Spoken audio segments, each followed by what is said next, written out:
This speaker is named Neville Johnson. He passed away in September of 2019, and he walked with the Lord every single day. The Lord would show up physically and sit down and talk with him and counsel him, and did this for about 4 or 5 decades. And he would see the angels, and he could see cherubims, at times seraphims, all kinds of things in the spirit when he was speaking to crowds and teaching. And Lord translated them all over the world, do different missions. And he been to heaven, been to hell, paradise, did different missions for God in both places, and went into hell and did missions for God. And his ministry is the Academy of Light on YouTube and on the World Wide Web. And he's teaching us, the remnant, the last day sons and daughters of God, how to survive here in the next decade before the Lord comes back and sets up his millennial reign. He has some things that are imperative to know in order to survive, in order to make the proper decisions, and to grow and grow your faith and your strength. And so you're not going to be so surprised at some of the things that are going to happen. There's going to be quite a few things that are going to happen that are going to be very surprising to most people in the world. And so he's giving us sharing his experiences that he had with the Lord, and giving us the wisdom and knowledge that he has in the Lord. He has the scroll of Enoch in his chest. An angel came to him one day and said, he asked him what that was that he had in his hand. He said, it's a scroll. And the angel said, would you like to eat it, or would you like me to put it in your chest? And he chose that the angel put it in his chest. So,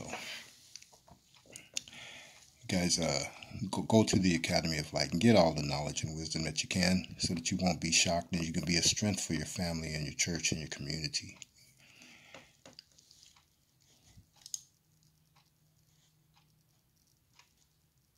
Welcome once again to the Word of the Week. It's good to have you with us today. We've just finished a series on the 7 churches and the 7 parables of the Lord Jesus Christ. Today we're going to look at a slightly different theme, and we just need to take heed to some of these things. There is in the church a plague of leprosy. Now, don't start freaking out. The plague of leprosy.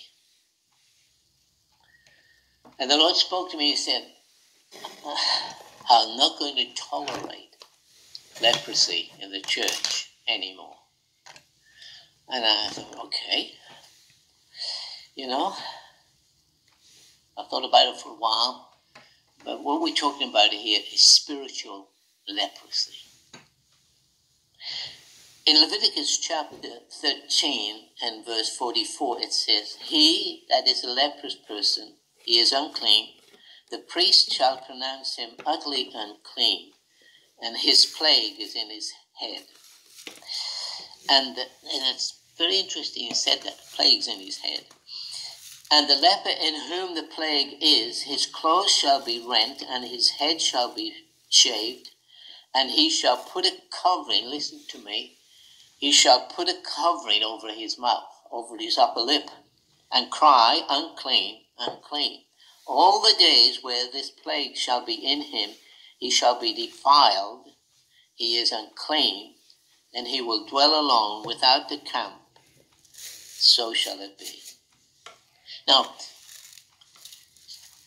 a number of things here. Leprosy in the Bible is a symbol of sin, but not just any sin. It represents sinning with the mouth. Remember,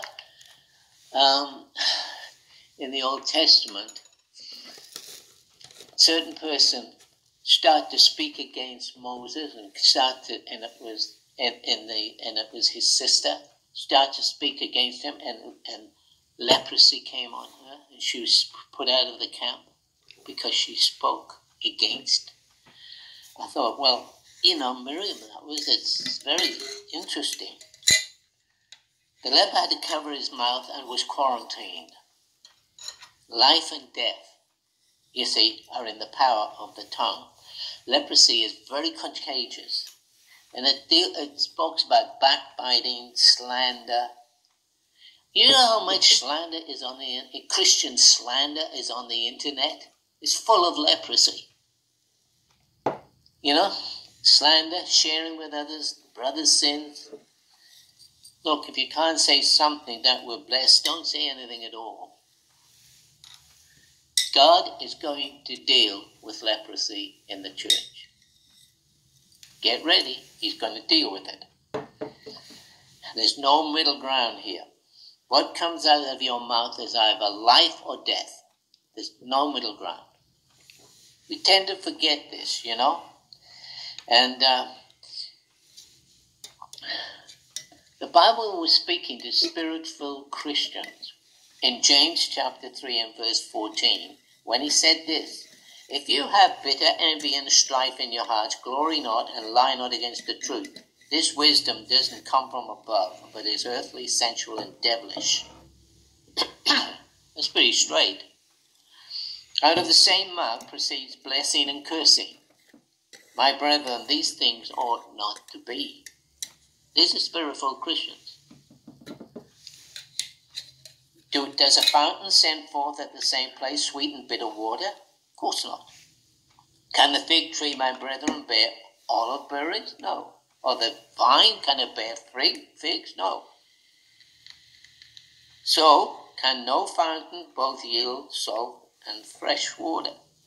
You see, life and death are in the mouth. Uncover your brother's sins, and yours will eventually be uncovered. You reap what you sow. Okay. So you have either a redemptive mouth or a destructive mouth. No middle ground. The Lord said me clear, I'm going to deal with this and remove it from the church. God is about to deal with his house. Judgment must first come, the Bible says, to the house of the Lord. Leviticus 14, verse 44, then the priest shall come and look, and behold, if the plague be spread in the house, and it is fretting or contagious, leprosy in the house, it is unclean, and he shall break down the house, remove the stones of that house, and the timber and the mortar of the house, and carry it forth out of the city into an unclean thing. You think, it's a bit of an overkill. Let me just say something. When a pastor leader finds leprosy in his house, the church, he must deal with it. If he doesn't, it's very contagious. Get into the church and destroy it. That's what he was saying here. He shall break down the house, stones and everything in it. If you didn't deal with it, you've got to deal with it. The Lord will pull the house down. When leprosy gets into a church, I tell you, destruction is not far away. The word criticize is an interesting word because it comes from a root word which means to strangle. You say, it's just constructive criticism. Oh, so it's constructive strangling? That's the root word for this criticize. Sure, sin has to be confronted, but it has to be done with a redemptive mode. And you don't, splash it all over the internet or all over the church. Luke chapter 4 verse 22, and all bear witness and wondered at the gracious words that were proceeding out of his mouth. And they said, isn't this the son of Joseph? See, the way Jesus talked, they thought, this can't be. Isn't he the son of Joseph, just like one of us? In other words, he wasn't like them. The gracious words which proceeded out of his mouth. Now, we know life and death is in the power of the tongue. but we don't seem to comprehend how profound this is. Life and death. Deuteronomy 30 and verse 19 says this, I call heaven and earth as a witness today against you. I have set before you life and death, blessing and cursing. Therefore, choose which one. Choose life, that both of you and your descendants may live. Wow. It's amazing how we are affects our descendants down the line. Luke chapter 4 verse 22, and all bear witness and wondered at the gracious words. Death and life, Proverbs 18:21. Death and life are in the power of the tongue, and those who love it will eat its fruit.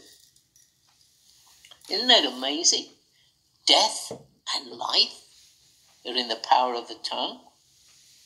You know, this is one of the most profound scriptures in the Bible, and it's also the scariest. Your life to this point has been dictated to a huge degree by the words which you have spoken.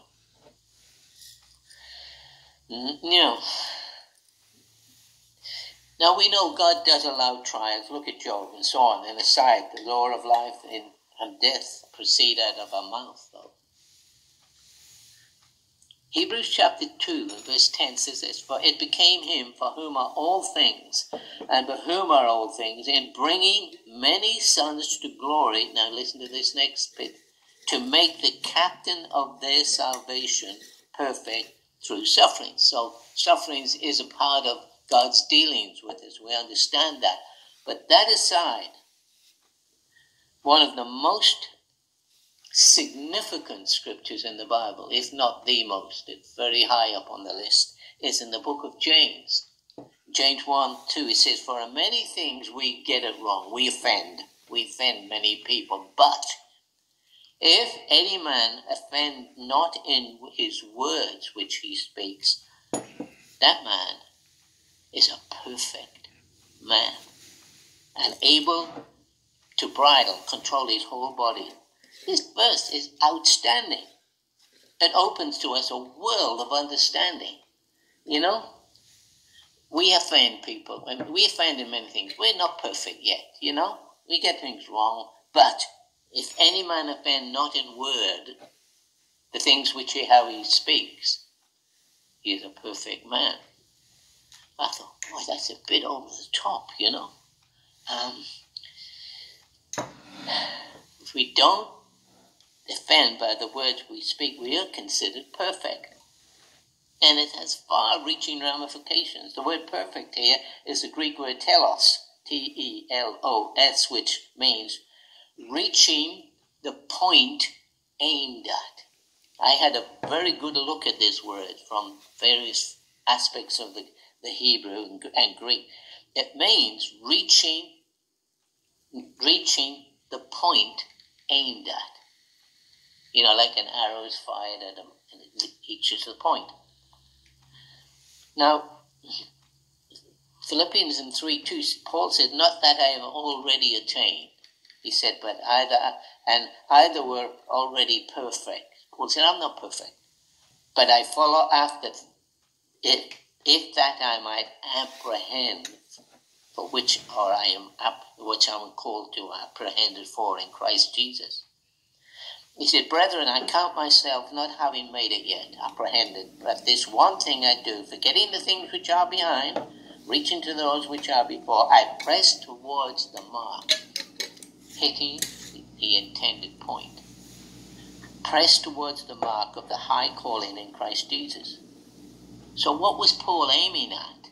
You see, James clarifies this a bit more, but in many things we offend. Oh, but if we don't offend in this one thing, if our mouth does not offend, the same man is a perfect man. The words we speak are a prime issue of reaching that place in God, hitting the mark, the high calling of God in our lives. Now,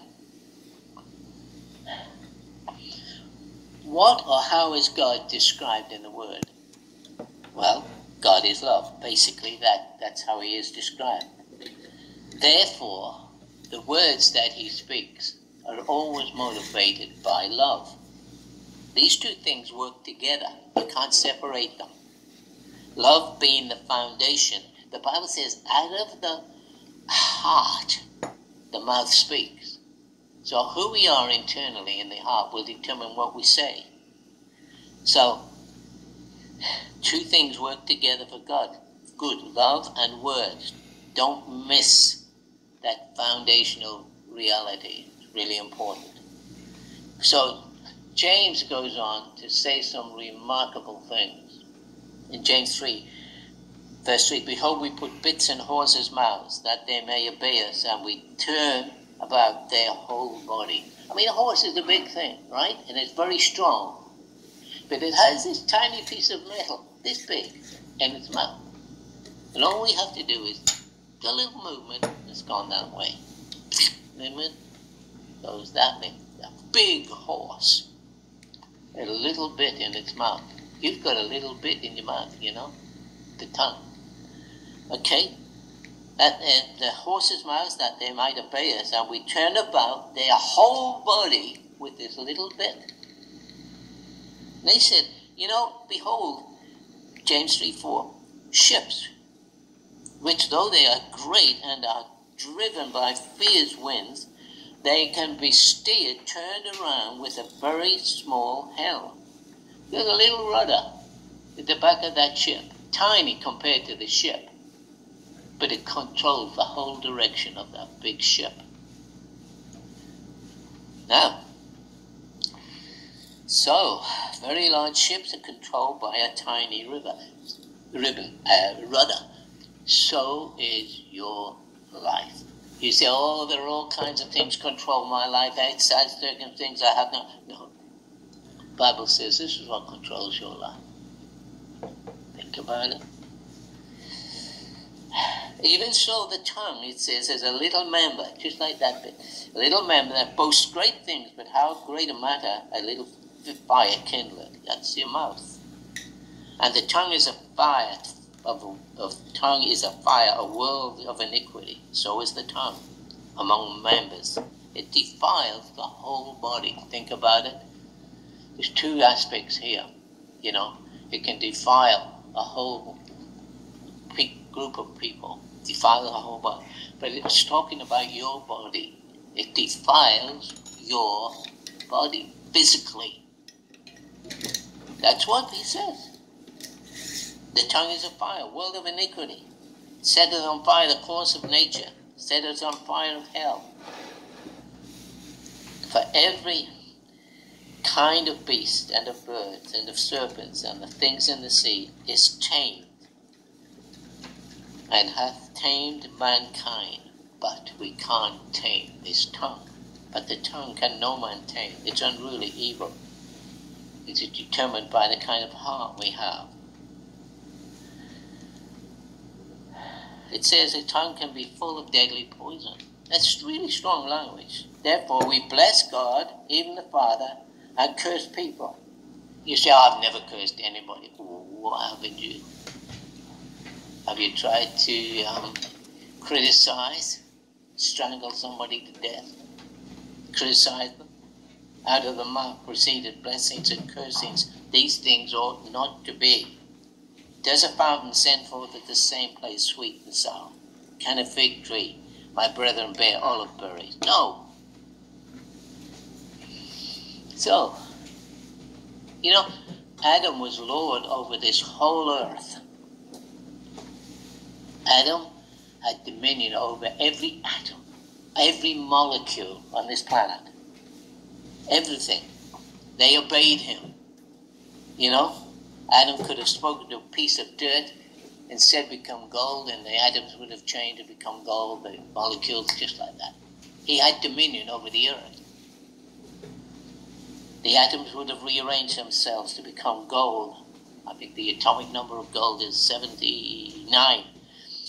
Everything from the animal kingdom to the tiniest molecule and the natural realm obeyed Adam. Now, listen to me carefully. very carefully now. Only man is made in the image of God and has the ability to create. Only man. Understanding this is really important. Psalm 8:4, what is man that you are mindful of him, and son of man that you visited him? You made him a little lower than the angels, we'll come back to that word in a minute, and has crowned him with glory and honor. Okay, what is man? Made him a little lower than the angels, crowned him with glory and honor. We have an amazing thing here. Translators had a problem with this word angels here, because the word is not the word for angels, it's a word for Elohim, God. So and they couldn't handle this, so they put the word translated in the English into angels. Thou hast made him a little lower than Elohim, God, and has crowned him with glory and honor. What is man that you are mindful of him? Made him a little lower than God. Well, crowned him with glory and honor. Thou made him to have, listen, dominion over all of the works of your hands. That's on this planet. And has put all things under his feet. And then it goes through, sheep, oxen, beasts of the field, fowls of the air, fish, whatsoever passes through the seas. Now, let me just say something. Adam fell and transferred that dominion he had to Lucifer. Okay, however, there was a problem here. Lucifer does not have the ability to create. All right, understand that. He needs the fallen words of man, the words of fallen man, spoken out to create with. We give him the ability through the words which we speak. Only humans were given the ability. Adam, he gave that away. Now Satan needs words in order to create with. He can't create. But he can give us satanic rhema words, if you like. What we say, if they're not the right thing, he can use those words to create with. Death through satanic inspired words spoken through humans is the way he functions. Important to understand this. It can change your life. Lucifer needs human words spoken by human beings to create things. Satan can manipulate creation, weather forces of nature through what we give him to do with it. You see, that's why creation is desperately waiting to get back to its original role as servants of God's people. You know, Romans 8:14, there were many as led by the Spirit of God, they are the sons of God, for the earnest expectation of the creature, waiting for the manifestation, the appearance of the sons of God. Creation wants to cooperate with us, serve us. See, Adam lost dominion, that dominion he had over this planet. Gave it away to Lucifer. You know, when Jesus was in the wilderness, Satan said to him, I'll give you all these nations of the world because they're mine. And he was speaking the truth. Jesus didn't contradict that. See, Satan handed it over. Adam handed it over. But he can't create without we give him the ability, material, of words spoken from human beings. It's really important to understand this. Your words have consequences, especially from spirit-filled Christians. Proverbs 6:2, you are snared with the words of your mouth and are taken, by the words of your mouth. If you abide in me, Jesus said, my words of rhema abide in you, you'll ask what you will, and it shall be done. John 15:17. Satan too can inspire false rhema, words of spirit, words demonic, words of spirit that are spirit driven, and he can create with those. But they have to come through human beings. That's why Jesus said in Matthew 12:36, he said, "But I say to you, you have to give an account to every idle word that men speak. They shall give an account in the day of judgment. For by the words you'll be justified by what you've said, and your words by what you've said you will be condemned." That's amazing. A bit scary, but it's amazing.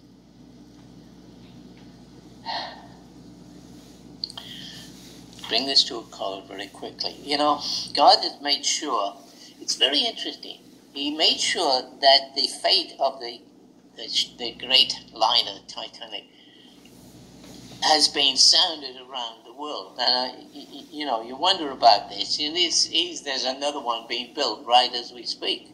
You know, now because our words are creative, our attitudes create the whole world around us. Our attitude eventually becomes words. Pride will eventually become words. Arrogance will become words, what we speak. Pride, arrogance has power because it will eventually turn into words. And this applies on a corporate level. The mindset of a nation results in words spoken. Right? And if it's arrogance, pride, false invincibility. The Titanic, you see, it was a symbol of opulence, invincibility of the British Empire. And that's how it was in those days. This reflected, you know, on their attitude. They were invincible. This ship could never be sunk. Their empire was great, and it was expanding across the world. They believed that nothing could sink their expanding world economy and empire. But Proverbs 16 says, verse 8, pride goeth before destruction. And if you've got pride, it's going to come out of your mouth. The consequences of this attitude, both the ship and the empire, don't exist today. Very interesting. When the Titanic sailed out, no one could conceive that such a fate awaited her. And within 2 years, the whole world was aflame with war. And their seemingly invincible empire was just about to hit an iceberg that would send it to the bottom. This is so today. By the turn of the century, Britain reached her limits and was resting on her achievements rather than on what was left to do.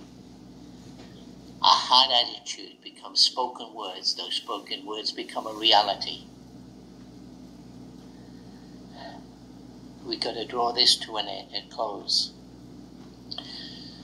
Very important we understand this. If we're going to have authority in the days that lie ahead, this has got to be tamed.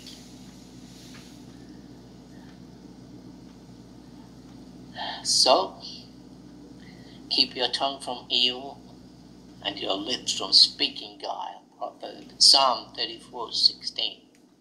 Whatsoever things, Philippians 4:8, of brethren, are true, honest, good, pure, lovely, good report, if there be any virtue, think on these things, because you will eventually say those things. They'll become a reality.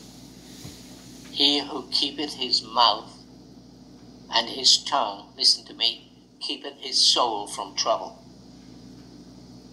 And so, leprosy. God's going to deal with leprosy in the church. They put a covering over his mouth, isolated them. God's going to remove the leprosy from the church today. And it is. We understand judgment is going to begin first at the house of the Lord before the world. And this is the one thing he is going to judge is leprosy, because it is lethal. The word is received. leprosy. Understanding this is important. We take it seriously. We must, because it's coming. That judgment is coming. If it has not, it's already starting. God's going to clean up the church. And lepers are going to have to put a covering over their mouth and shut up. Whatsoever things are pure, whatsoever things are kind, think on these things. Whatsoever things are redemptive, speak those things. We'll continue with this next time. God bless you.